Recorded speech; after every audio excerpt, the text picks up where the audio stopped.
Aloha. My name is Pastor Lempton Agricola. I'm originally from Honolulu, Hawaii, Kalihi, and I live in the Philippines. I've been residing here since 1991. Presently, I live in Tarlac City, Tarlac Province, Philippines, and I register our group as Agricola Approach, Drought Prevention and Rehabilitation Programs. I have met together with my wife in Honolulu. In 2010, we met Stan through Kaiser Hospital.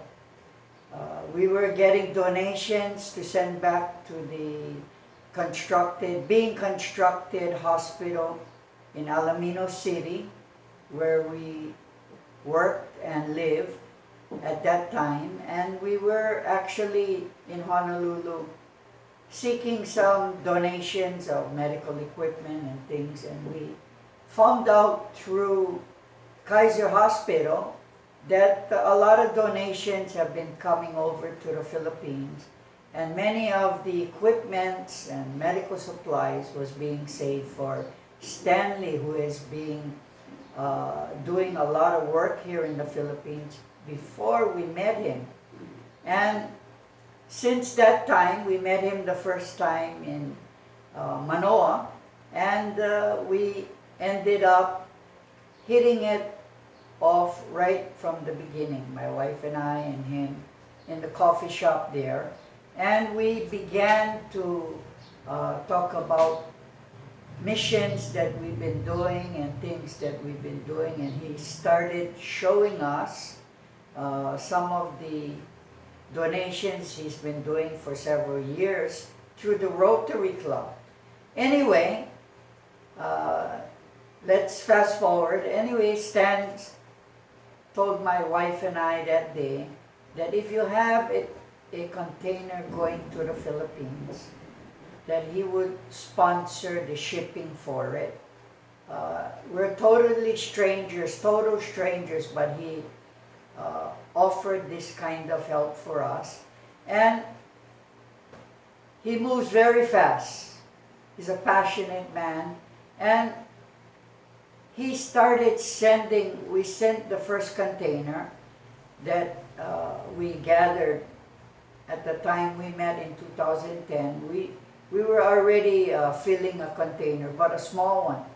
Anyway, from that time, in that year, in 2010, I think to 2010 to 2011, Kaiser Hospital had shut down, and Stan got the majority of equipments that they donated, beds, hospital beds. In fact, it was enough to fill a very large warehouse in Alaminos City until the hospital was built. He shipped a total of about 10 40-foot containers, practically the whole hospital in Mililani town. And we were so blessed with all of this. The hospital took a few years to construct, and the equipment and beds and things actually was being stored in this warehouse there. Through Mayor Hernani Braganza, Stan was able to meet the staff of the mayor's office and the city government, and they came in during a time when Stan was visiting with other members of the Cherokee and church members and people that helped in the shipping and packing of goods. We were so blessed on that trip. He got to see what we do, where we are in this part of the country, and we were so blessed with some of the stories that we heard from him, and we met some of the people that he'd been working with in Manila, and everyone had a very good word about Stan at that time. In February of last year, we completed our center our building actually, and we named the Stan Tokigawa Hall, where our trainings and things are done. And it actually, we're doing work with the government for drug prevention, drug rehabilitation, live out sessions that we conduct, trainings with addicts. And as you all know, the Philippines is hit very hard with ice and crystal meth and other kinds of drugs. So we have built this center through the help of the Shiraki Foundation at that time when Stan was, actually he was ailing already in 2020, and we went to Hawaii several times in 2018, 19. In fact, 2020 we could not get out there. In 2019 we went out to visit Stan at his house. He took us to dinner with another group, and we had some dinner with him and Joan, and we were so blessed to see him. And shortly after that, he went into the hospital, came out, in, out, and then finally in 2020 we weren't able to travel because of the COVID. Anyway, our center seats about approximately 70 people.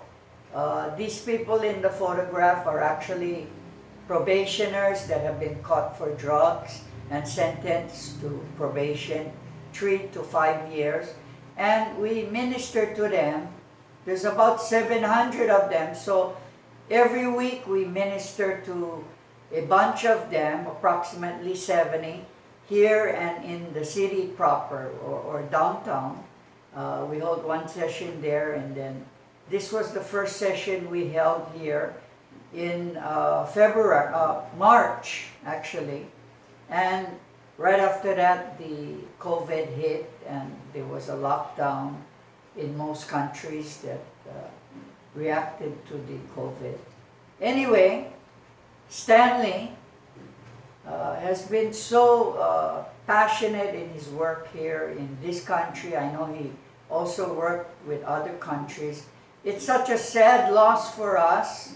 I would talk to him on the phone, through the internet, and you know, we discuss many things from time to time. In fact, during the drug programs, he also helped us out financially. He helped us out to work the first year and a half in our drug programs as we ministered to thousands of drug addicts in Baguio City, in Tarlac City, in Dagupan City, and in Bamban town. Stanley was such a great help, and he really knew when people needed help in ministry, and especially the poor. And it's such a great loss that he's there.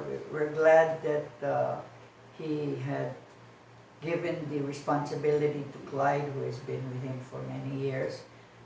Stan has been all over the Philippines and continued to look forward to projects that could be here.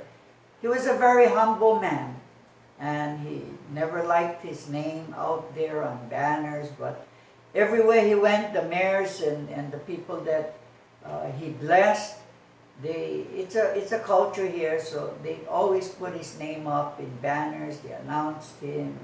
He would speak, give a short message, and he always tried to stay out of the limelight, but in dedication to him and the good works that he had done with us from 2010 until 2019, we dedicated this room where we conduct these services, where people are led to receiving the Lord, and we really feel for all of those that Stanley had touched, that they must be missing him at this point in time. On behalf of my wife, my family, we would like to just express our thanks. Mahalo, Stanley, for all that you have done. May God continue to bless the works that you did And we'll see you one day in heaven. Thank you.